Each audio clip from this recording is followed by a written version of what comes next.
जय सच्चिदानंद.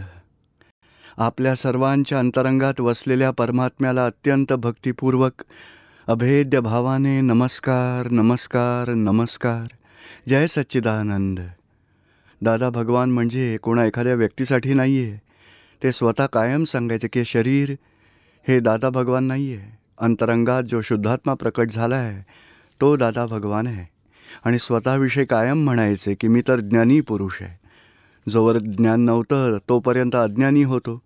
ज्ञान झालं त्यामुळे ज्ञानी झालो. आणि अंतरंगातील मग आत्मा जो निरावरण झाला तो आत्मा नाही, तो भगवान आहे. तोच परमात्मा, तोच दादा भगवान आहे.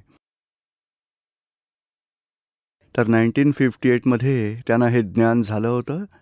कित्येक वर्षांपासून त्यांचा हा शोध चालू होता. जग कोणी बनवलं, आत्मा म्हणजे काय, परमात्मा कोण आहे, कर्मांचं बंधन कशामुळे होत असतं, कर्मांपासून मुक्ती कशी मिळवायची, ह्या संसारात का भटकावं लागतं, त्याचं मुख्य कारण काय आहे, कसं त्याचं मूळ नष्ट करून मुक्ती मिळवायची. तीच भावना ह्या जन्मातही होती आणि जन्मोजन्मी हीच भावना होती की कसं या संसारातून सुटायचं. आणि त्याही पुढे हीच भावना होती की संसारात एकमेकांना दुःख देत राहतात, कर्म बांधून अनंत अवतारातून संसारात भटकतात. कशी तमाम दुःखांपासून लोकांनी मुक्ती मिळवावी, दुःखांपासून मुक्त व्हावं. आणि 1958मध्ये त्यांना हे ज्ञान प्रकट झालं. त्यामुळे जगातली वास्तविकता अनुभवास आली आणि सारं आध्यात्मिक विज्ञान खुलंही झालं. याला अक्रम विज्ञान असं म्हटलं जातं. संसारात चालू आहे क्रमिक मार्ग. तप करा, त्याग करा, ध्यान करा, साधना करत करत पुढे जायचं आहे. जेवढा परिग्रहांचा त्याग कराल तेवढी ममता कमी होईल, तेवढाच अहंकारही कमी होईल. असं करत करत अहंकार नष्ट झाला, क्रोध, मान, माया, लोभ, राग, द्वेष नष्ट झाले तर आत्मसाक्षात्काराची प्राप्ती होऊन मोक्ष गती मिळू शकेल. अरे कधी क्वचित असा अपवाद मार्ग मोकळाही होतो. अपवाद म्हणजे तप नाही, त्याग नाही, ध्यान नाही, क्रिया नाही, मंत्र जप नाही, कृपेनेच आत्मसाक्षात्काराची प्राप्ती. वेदांमध्येही ह्याला म्हटलं आहे की हा विहंगाचा मार्ग आहे. उडून शिखरावर पोहोचायचा आहे. आणि कधी क्वचित असा विहंगाचा हा मार्ग खुलाही होतो. नाहीतर कायम तोच मार्ग आहे. पिपलिका मार्ग म्हणजे मुंग्यांसारखंच चालत चालत चालत चालत वर पोहोचायचं.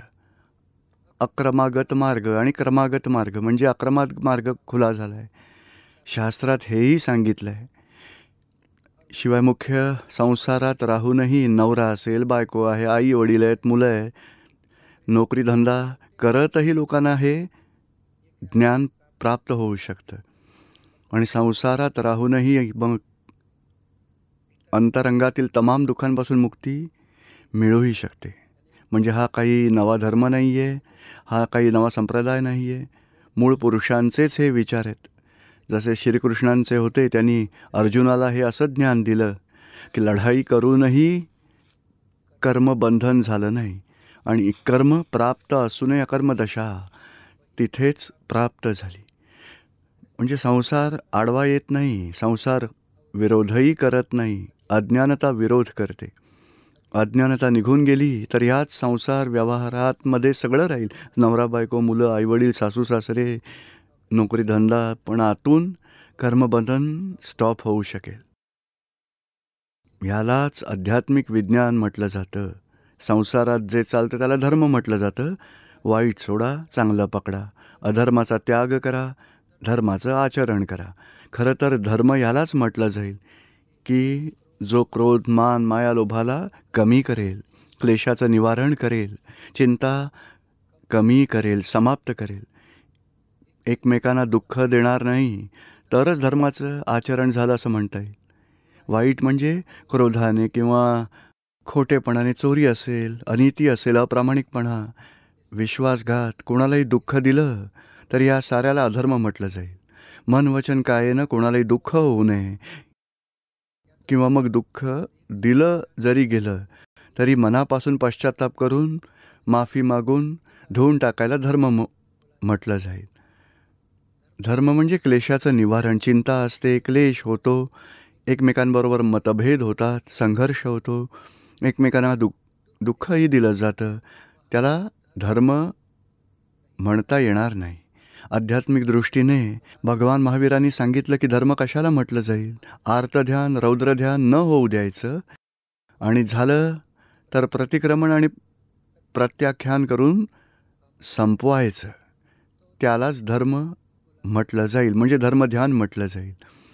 आर्तध्यान म्हणजे नावडते पाहुणे जर असे आले रात्री 11-12 वाजता, तर मनात येईल ना, बाहेरून म्हणतील की अगदी या या या या या, मनात मात्र असेल हे आत्ता नेमके कुठून आले हे लोक, फोन वगैरे काही केला नाही असेच घुसतात. म्हणजे असे भाव बिघडले, त्याला अर्थध्यान म्हटलं जातं. आणि क्रोध केला किंवा मग कोणी आपला अपमान केला किंवा क्रोध आला तर रौद्रध्यान. म्हणजे अर्थध्यान रौद्रध्यान असेल तोवर आपण कितीही धर्माचं केलं तरी तो खरा धर्म म्हटला नाही जाणार. धर्माची क्रिया फक्त केली जाईल. तपश्चर्या करतात, मंत्र म्हणतात, जप करतात, तप करतात, त्याग करतात, पण त्या क्रियाच सगळ्या धर्मध्यान कशाला म्हणतील. आर्तध्यान रौद्रध्यान न होऊ देणं. कारण आर्तध्यान रौद्रध्यान अधोगतीला जाण्यासाठी कारणीभूत आहेत. आर्तध्यानाने जनावरगती येऊ शकते, तर रौद्रध्यानाने नरकगती मिळू शकते. धर्मध्यानाने पुन्हा मनुष्यात येऊ शकतो. समोरच्याने स्वतःच्या बिझनेसमध्ये विश्वासघात केला तरी मनाचं समाधान असेल की नाही, माझ्याच कर्मांचा हिशोब होता, निमित्ताचा दोष नाही आहे, तेव्हा कुठे त्याला धर्मध्यान असं म्हटलं जाईल. निमित्ताबाबत शंका कुशंका आल्या, अभाव वाटला, द्वेष वाटला, तोंडून आलं नाही तरी आतून वाटलं अर्थध्यान आहे, आणि तोंडातून गेलं कोणाप्रती नेगेटिव्ह तर रौद्रध्यान झालं. म्हणजे अर्थध्यान रौद्रध्यान असेल तिथवर आपण जो काही धर्म करत असू तो निव्वळ क्रिया आहे. खऱ्या अर्थाने धर्मध्यान आणि परिवर्तन घडायला हवं. धर्म म्हणजे आपली अधोगती न होऊ देणं, अधोगतीमध्ये न जाऊ देणं. आर्तध्यान रौद्रध्यानातून सोडवणारा आणि धर्मध्यानात आपल्याला स्थिरस्थावर करून देण्याला धर्म म्हणतील. आणि तरीही अशा धर्मपालनाने पुण्य बांधतात. अशुभाचा त्याग करून शुभ ग्रहण केलं तर शुभामुळेच पुण्य बनेल, आणि पुण्यामुळे संसारात सुख शांती संपत्ती दुसऱ्या जन्मात भोगायला मिळेल. त्याच्याही पुढे, धर्माच्याही पुढे अध्यात्म आहे. अध्यात्म म्हणजे आत्म्याचं स्वाभाविक धर्मात आगमन, आत्मज्ञान मिळणं, सम्यक दर्शन मिळणं, आत्मदृष्टी मिळणं, आत्मसाक्षात्कार मिळणं, तो अध्यात्म मार्ग आहे. अविनाशीचा साक्षात्कार मिळवणं. संसारात वाईट सोडून चांगलं करतात तरीही आत्मधर्म प्राप्त होत नाही. आत्म्याचा धर्म प्राप्त झाला तर मग कर्मबंधनातून मुक्ती मिळते, पुण्यही बनत नाही, पापही लागत नाही. कर्मांपासून मुक्ती मिळून जन्मजन्मांतरीच्या फेऱ्यातून मुक्ती मिळते. म्हणजे हे आध्यात्मिक विज्ञान आहे दादा भगवानांचं. हा काही नवा धर्म संप्रदाय नाही आहे. धर्म तर आपण संसारात जो पाळतो तो धर्म जन्मापासून, मग हा आईवडील जैन आहेत तर जैन धर्म मिळतो, वैष्णव असेल तर वैष्णव. आपला धर्म हा आहे, हे करायचं आहे, ही क्रिया, हा मंत्र, हा जप, हे पाठ वाचायचे आहेत, हा भगवानांची पूजा करा. तर आपले भगवान महावीर, हे वैष्णव तर त्यांचे भगवान कृष्ण. खरं तर भगवानांमध्ये काही फरक नाही आहे.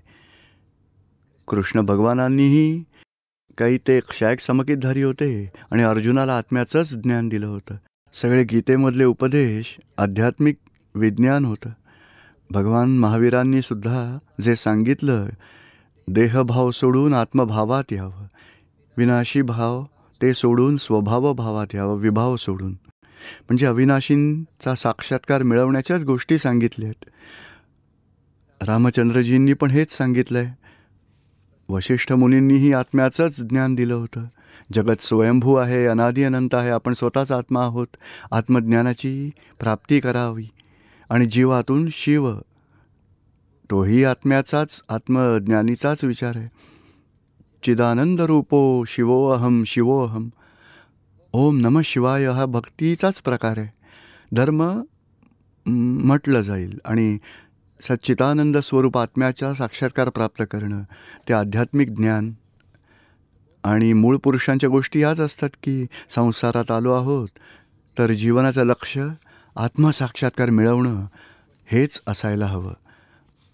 आणि जोवर आत्मसाक्षात्कार होत नाही मिळू शकत, तेव्हा आत्मज्ञानी भेटावेत, आत्म्याचं ज्ञान मिळावं अशी भावना ठेवायला हवी.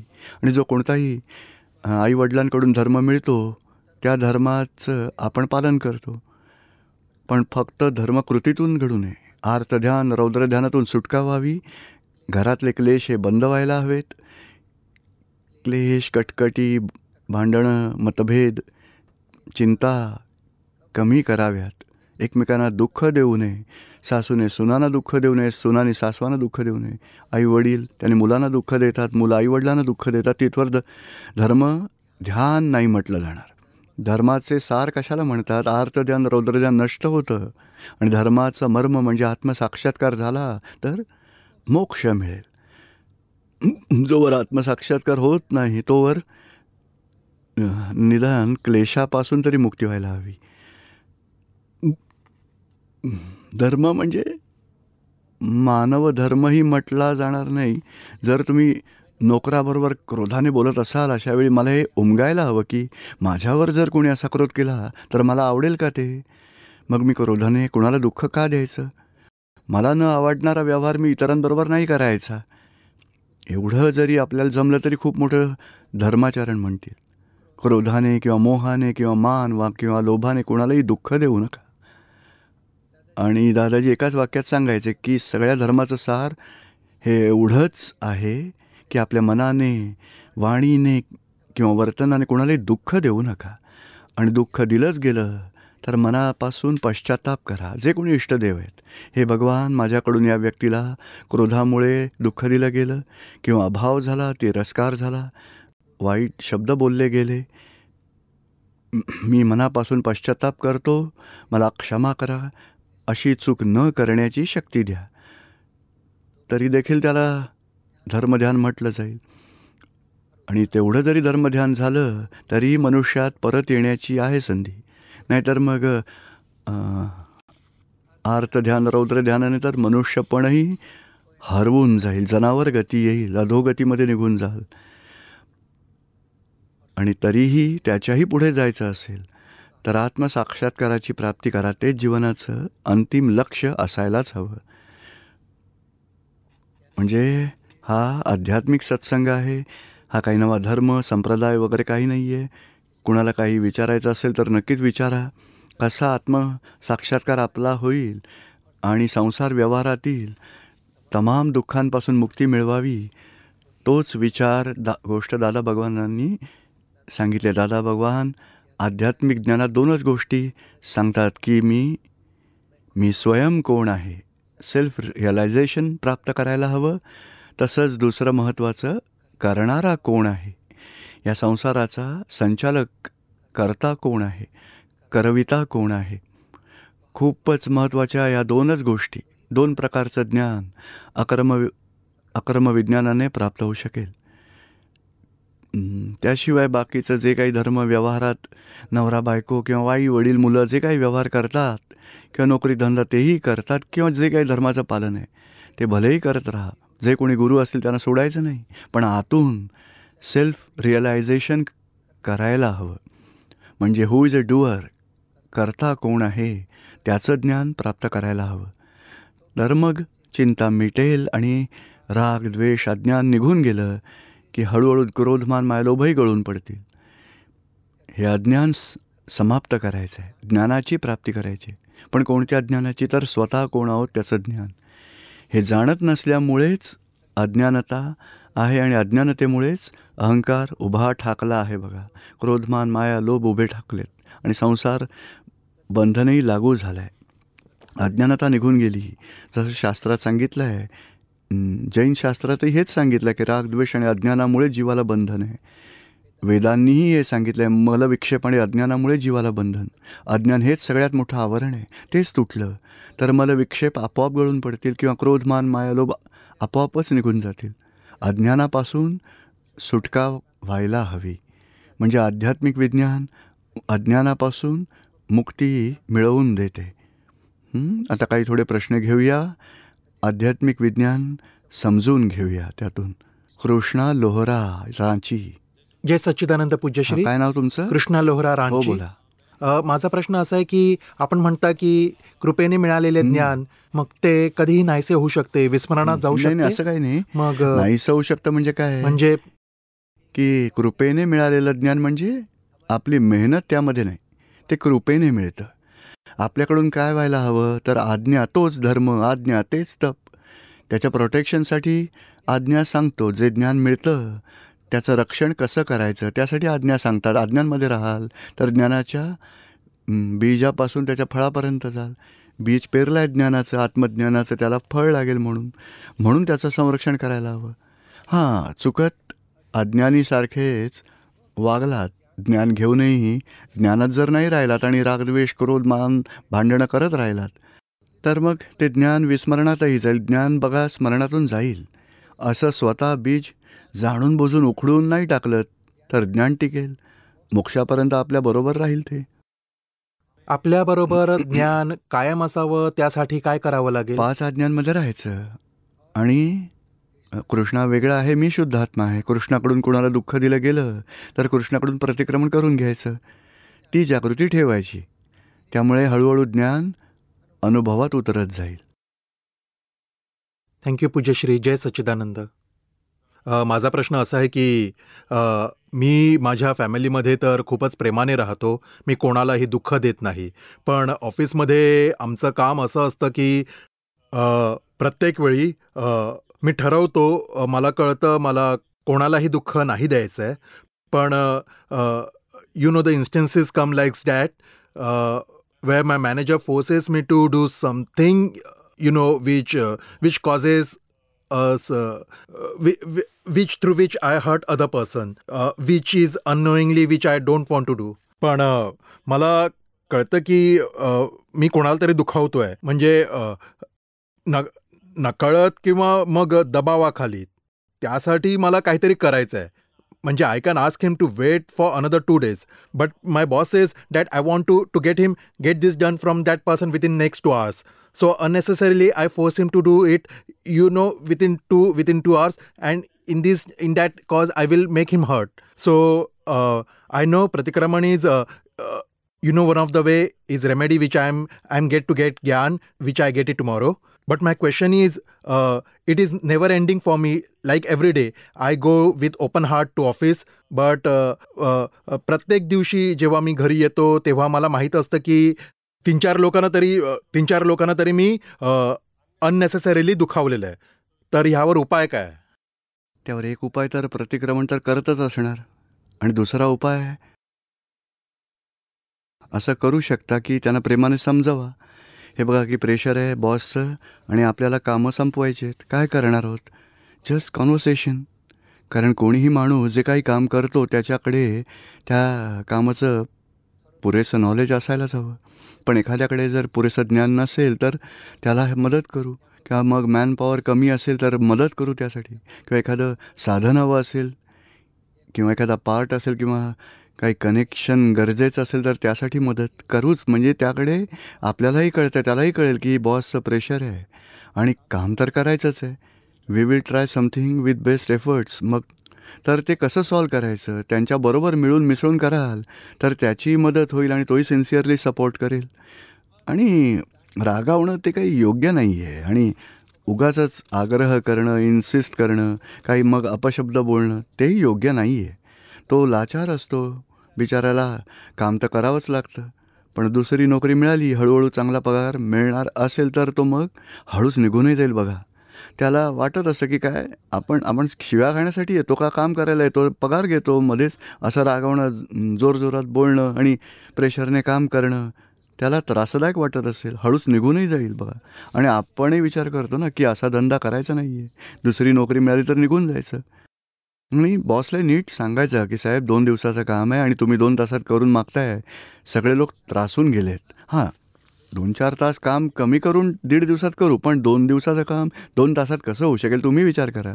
तरी आपण प्रयत्न करू. असं जास्त प्रेशर टाकून माणसं मनातून नाखुश होतात.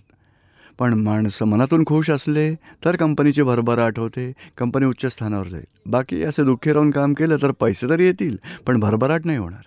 थोडं प्रेमाने वागा माणसांशी. आणि मीही प्रयत्न करेन शक्यतो 2-4 तास 8 तास काम लवकर होईल असं. पण हे हा क्रूरपणा किंवा ही क्रुएल्टी आपल्याला आवडणार नाही. ते कधी बॉसलाही सांगून टाका. होय. मग आणि दुसरा उपाय बाहेरचा करायचा. बेस्ट सगळ्यांनी मिळून मिसळून राहा. चला कसं आपण हे करू शकू, काही आयडिया आहे का तुमच्याकडे लवकर शॉर्टकट? लवकर संपूया, सगळे प्रेमाने राहा. त्यांनाही माहिती आहे की you are one of the evidences आहात. वरून तर सगळ्यांनाच प्रेशर आहे. बॉसविषयी वाईट नाही बोलायचं आपण, मात्र त्यातून मार्ग काढायचा. व्यक्तींचा विचार करून उपाय शोधायचा, म्हणजे काम होईल. आणि दुसरा उपाय आहे प्रतिक्रमणाचा. रात्री अर्धा पाऊण तास बसून माफी मागा की या व्यक्तींना दुःख द्यावं लागतं आहे, असा जॉब आहे, त्यामुळे असं दुःख दिलं गेलं आहे, मनापासून क्षमा मागतो. आणि मला अशी नोकरी, असा बिझनेस नकोच आहे ज्यामुळे कोणाला दुःख दिलं जाईल काम करताना. शक्य झालं तर दुसरी चांगली नोकरी मिळावी, असा प्रॉब्लेम असलेला जॉब नको, मला अशी भावना ठेवायची.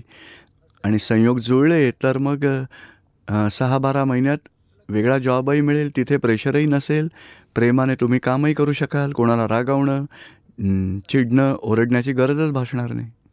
ओके. हे सारं केल्यानंतरही जर माझ्याकडून कोणी दुखावलं जात असेल तर माझ्या आत्म्यावर त्याचा काय परिणाम मग होईल? प्रतिक्रमण करायचं आणि माफी मागायची. आणि कधी एखाद्या रविवारी बघा टार्गेट किंवा पूर्ण झाल्यावर पार्टी करायची. चला आपण एकत्र येऊन पार्टी करूया.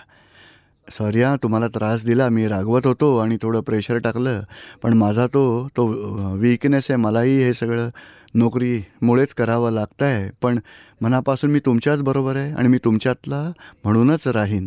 आणि मग थोडा नाश्ता, चहा वगैरे द्यायचा त्यांना. स्थूलपणाने हा व्यवहार करायचा, सूक्ष्मात प्रतिक्रमण करायचं मनापासून.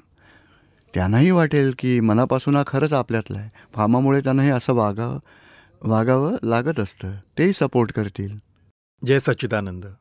जय सच्चिदानंद दीपकभाई. ॲक्च्युली प्रश्न माझ्या मिस्टरांचा आहे, विजय कुमार नावाने आहे. त्यांचा प्रश्न आहे की म्हणजे आज देशात एवढा विद्रोह होतोय, धर्मपरिवर्तन होत आहेत, खूप काही चाललं आहे.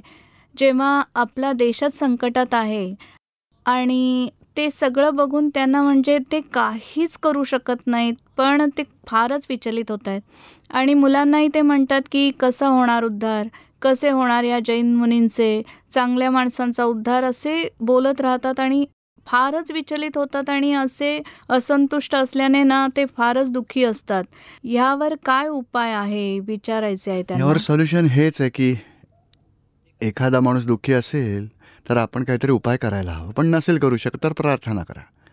हे दादा भगवान सर्वांना सुख शांती लाभो. किंवा मग जीवांच्या अंतरंगात वसलेल्या आत्म्याला प्रार्थना करा की शुद्धात्मा भगवान या व्यक्तीला शांती मिळावी अशी कृपा करा.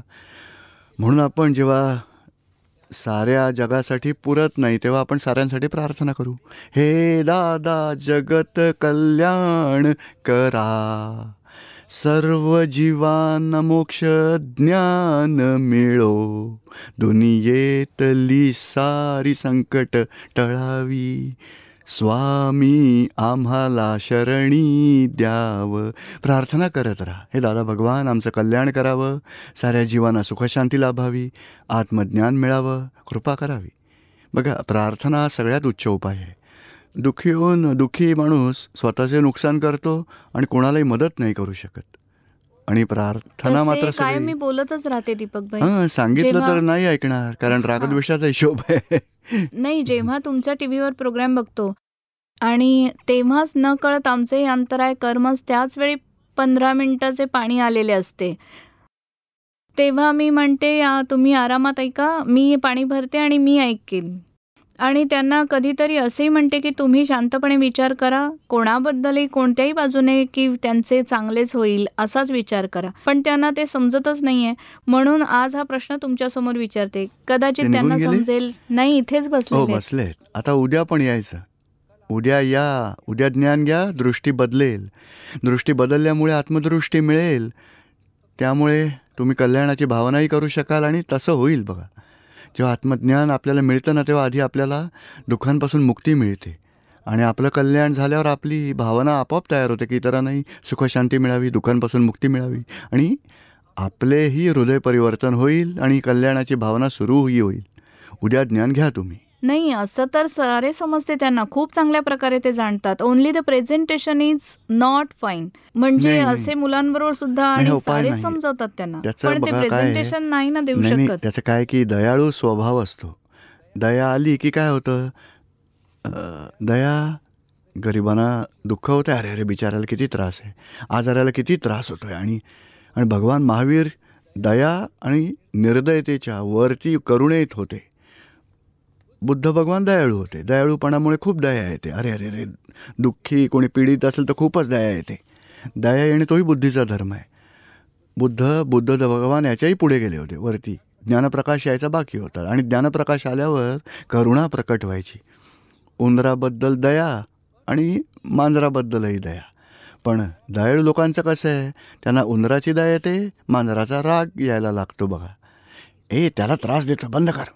आणि करुणा वाटणाऱ्यांना दोघांबद्दलही करुणा वाटते. उंदराबद्दलही करुणा, मांजराबद्दलही करुणा. म्हणजे ज्ञानप्रकाशामुळे करुणा सुरू होते.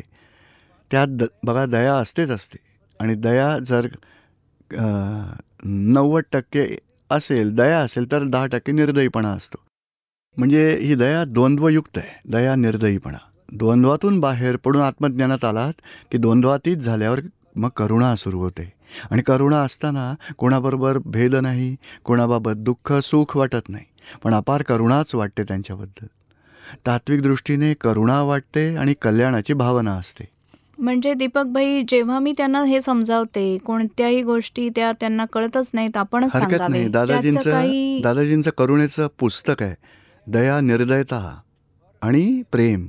शिवाय निरुमांची कॅसेट आहे दया निर्दयीपणावर. ते नक्की वाचा आणि ऐका, मजा येईल, समजेल तुम्हाला. आणि हा दयाळूपणा चांगला आहे संसारासाठी. दया धर्माचं मूळ आहे, पण अध्यात्मात दया आणि निर्दयीपणा दोन्हीच्याही पलीकडे जायला हवं. करुणा भावनेत दया खूप जास्त वाढते, तेव्हा सेन्सिटिव्ह खूप वाटायला लागतं आणि मग काही पाहिलं तरी स्वतःला दुःख वाटतं. त्यातून वरती जायचं आहे, दया आणि निर्दयीपणाच्या वर करुणेमध्ये. हेच म्हणजे होतंय.